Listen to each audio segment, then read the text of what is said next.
Yo, what's going on, Need to Know Podcast family? We are back with another very, very special episode. Man. Alex, how you feeling, brother? Feeling amazing. We've got some great energy in the building. You know what? For all the funny shit you do in this podcast, I think today you can actually get it off. What a start. Wait, nah, for real, that's my man. That's all I gotta let him know. Wait, I'm confused. So real quick, we got family, we got company in the building. Okay? Good company too. Shout out. This is going to be a really great episode. Facts. There's so much we could talk about. Yeah. But I want to get back to the funny style shit you be doing. What Alex does whenever we have a baddie on the pod, a beautiful woman, he does this thing where he looks at him, hey twin. Today, you can actually get that off, and I'm gonna be like, you know what? I got my twin in the building. Yeah, because I don't know how I feel about being in the same sentence as baddies. I was about to say, I was like, you gonna call my man Mecca baddie? No, but that's kind of what he where it do. left. I know my hair is long, but my nigga. I was just saying, everybody is a twin for him. Yeah, So, it's but true. today, You know, the young people have... I get it. I get it. Yeah. Okay, we both from Queens. We both wear glasses. We Long both got the Island same Queens. complexion. I shave my beard. Yeah. And you don't have dreads. But you look good, though. and you trying to get the always- grades, I Alex. always do. But that has nothing to do with it. But yes, and eventually, hopefully, maybe one of these days you'll grow into some grays. If God blesses you to live long enough to see some gray hair, I wish you all the longevity. Do you think I should dye them or not?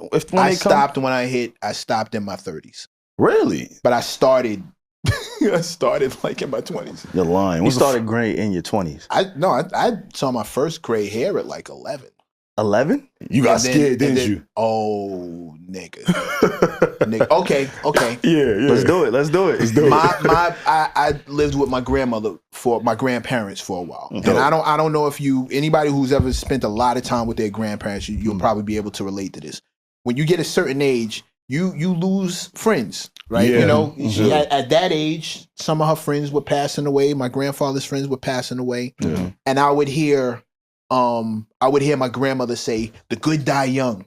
The good die young. She would say that a lot. You know, the good die, oh, they went too soon. The good die young. You took that seriously. Nigga, when I see a gray hair on my face at the same time that my grandmother says, be a good boy, and then later on that night she gets on the phone and says, the good die young.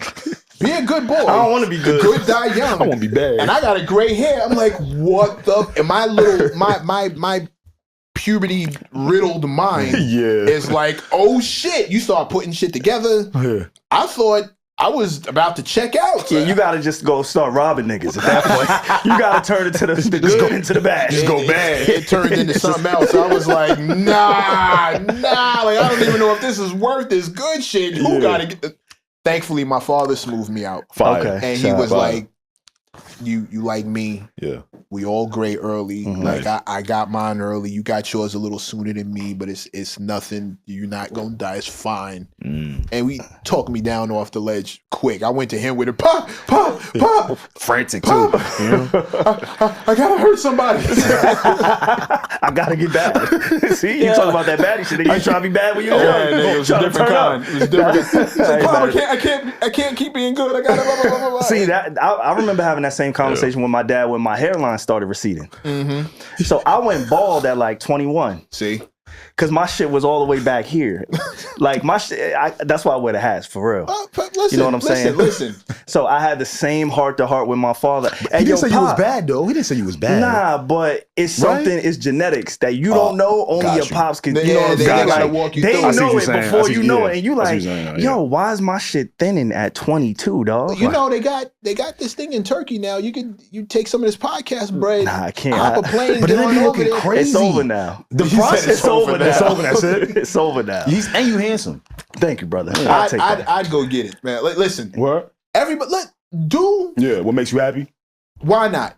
Gotcha. You got one spin around, right? You can't take the bread with you, right? Right. I wasn't born with tattoos. Right. I got them because I wanted them. Right. When I you know, whatever. I wasn't born with dreads. I got them because I wanted them. Like Yeah. if you want to go, I'm not comparing one to the other, but do what makes you happy.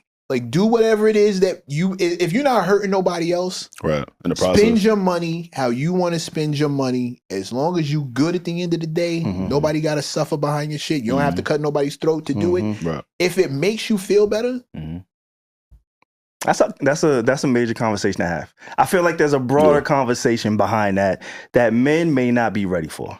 Because look, women will do anything to make them happy. Because a woman's test in life is physical. A man's test in life is financial. Speak to that.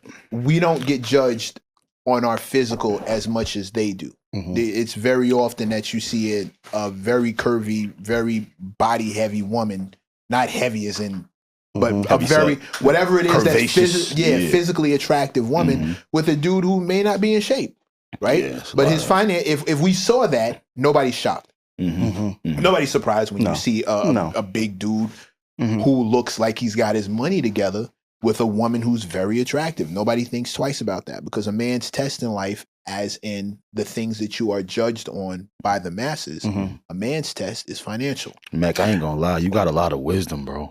Like, I ain't gonna say it's from the graves, but we're not even 5 minutes in, you drop it. We didn't even introduce him yet. You hear him? Go for it. Go crazy. Nah, you go crazy. Go ahead. What's going on, y'all? It's the Need to Know podcast.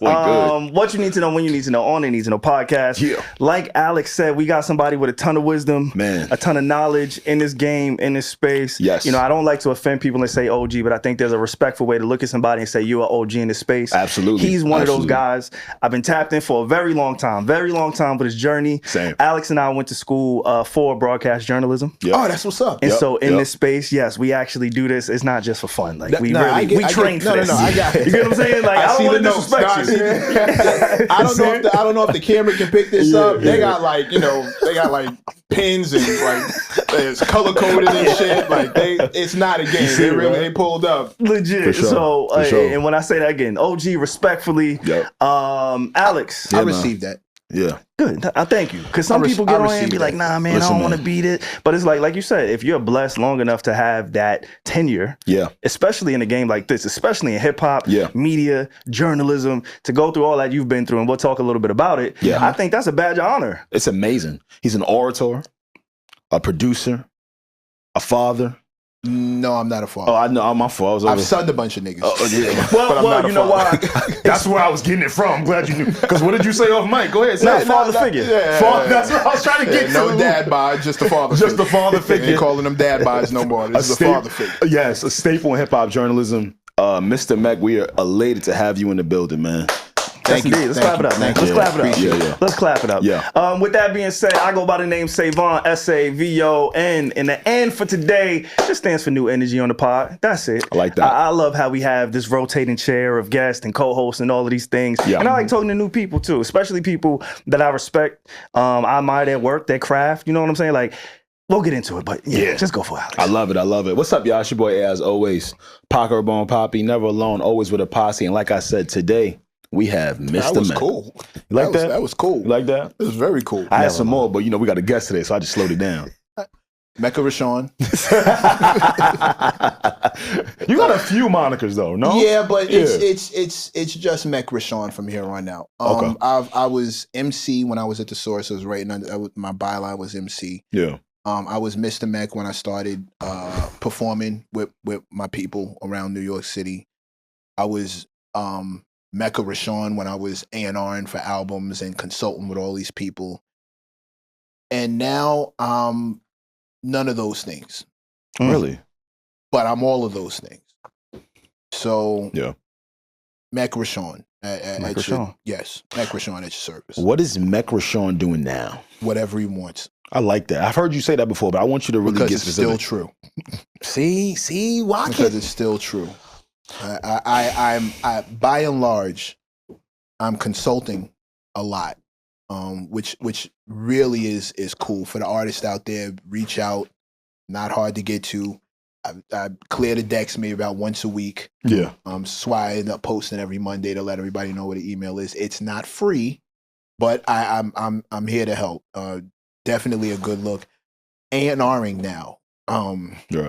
Officially on paper. Mm-hmm. Shout out to Busta Rhymes. Respect my conglomerate, the Conglomerate Entertainment. Shout out to everybody on the roster, which is super dope. Super dope. Putting those albums together with him. We're on project number 1, 2, 3, 4. We're on project number 5. It's amazing. 2 albums, 2 EPs, and now the new album is about to we're piecing that up, and that's just about ready. Wow.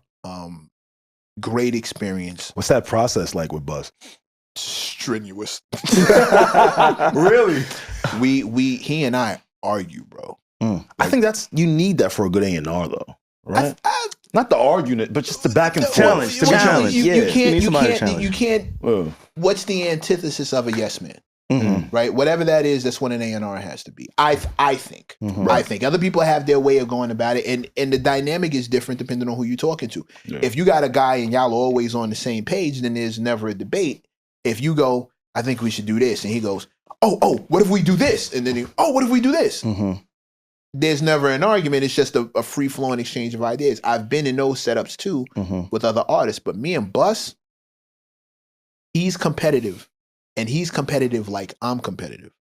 So gotcha. You talking to a guy who's not on the come up. He's not trying to map out how he's going to sustain and succeed. Bus has a floor that is most people's ceilings. Yep.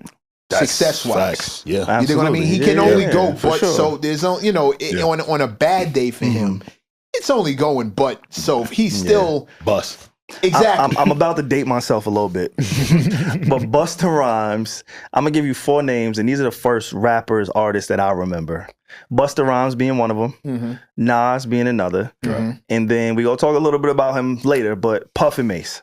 Those were the first 4 rappers that I could vividly remember and have an impact on my brain and influence on why I came into the culture. Those are the first 4. Yeah. I was born in 94, just to give you some context. Name me another rapper. I'll round you out with 5. What? DMX. Name me one more. At that time, I mean, the Locks. I was big on the Locks around that time. So like 99. We gonna slide Puff out of your rapper conversation. Well, I'm just talking hip hop and rap in general because he was next to Mace. We gonna slide him out of your let's rapper. get up out of there.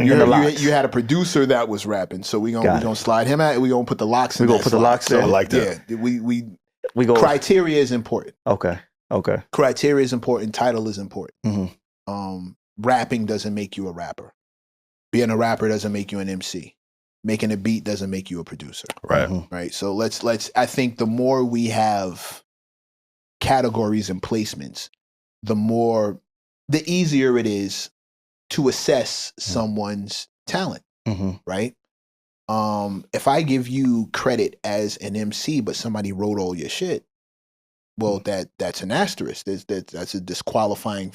You're still a rapper, right? You're still rapping, right? You're an entertainer, right? But somebody wrote your shit. So, and for my criteria, the way that I give it up, and the journalists that I'm around, somebody's writing your shit. Well, you're just rapping. This is a great talk. SaVon and I've actually been going back and forth about this particular topic, but not with rappers. With singers. There's never been a time in the history of music where someone else writing a singer song was unacceptable. It's always been cool. It's always right. It's always been cool. And that's kind of what I was telling SaVon. I'm like, I think it's a little bit different with Beyonce, right? Because, she calls herself a singer-songwriter because, yes, people have written for her. And I'm sure she's written some of her own shit. That's what I said. Yeah, I'm sure she's written it. So you can be a singer-songwriter. But as an MC, we have a different every time I get into this argument, every time I start having this debate about ghostwriters or whatever have you, somebody always wants to throw, well, what about the fact that Michael Jackson didn't write his shit? I'm like, Michael Jackson wasn't an MC. Michael Jackson was not a rapper. Why are you bringing an R&B pop icon god into a different criteria? That's not even the same conversation. And I'm not anti. I'm not mad that Quincy Jones was behind it. Look what we got. Right. We needed that. It's a different art form. It's a different art form. Different art form. Completely different. Bro, if I walk into a ballet studio and I start tap dancing, and I tell everybody, well, this is the new ballet, they're gonna look at me like I'm crazy. And we're the only art form that tries to pull that shit off, because you can't walk into a blues club and start playing rock music. They're gonna toss you. You can't walk into a rock club and start playing bluegrass. Somebody's gonna get mad. Like, I didn't come here for this. And they're very clear on their shit. It's only us where we try to let somebody flip it and bounce it and lower the bar so they can participate. And I'm not a fan of that. I love that. It's funny you mentioned Michael Jackson. So I do got a question. So what we like to do, Mecc, on our podcast, we like to start out with the people that support us, especially over on Patreon. Right now, you can catch all of our visuals. I know some of them were really upset, Alex. Some people on YouTube, they were pretty upset to see us leave the full episodes and take it from YouTube and go to Patreon. But there are some perks fucking with us on Patreon, and we thank y'all for supporting. So Mecc, we got a question from the fans. They submit their questions each and every week. Really? We have somebody. Yes, absolutely. We have somebody who filters these out. And because you mentioned Michael Jackson, and because we're a musical podcast, I feel like this one question in particular, this is from our Patreon, Tyler Nicole. Alex, if you want to pull that up and just shout out some of the new members, let's go ahead and do that too. But Tyler Nicole asked, okay, if the NFL granted you control for one Super Bowl halftime show, which artist or group would you guys choose to perform and why? Would your halftime show be considered one of the greatest of all time? Are we all answering that question? Absolutely. Okay, y'all go first. Absolutely. Oh, you want me to go first? If you got it. Dealer's choice. Let's go. We're hospitable there. We'll allow our guests. And if you don't have the answer, you know what? Living or dead. That's a good. Let's do both, because I guess in a perfect world it would be. They weren't specific, and I'll give you. I'll give you living or dead. Yeah. Whatever you think is going to be the GOAT halftime. And remember, halftime is what? They give you 5 minutes or something like that to perform. 15. They give you 15 minutes. You got to run through hits. And am I okay? Okay. Yeah. I'll tell you how my decision breaks down.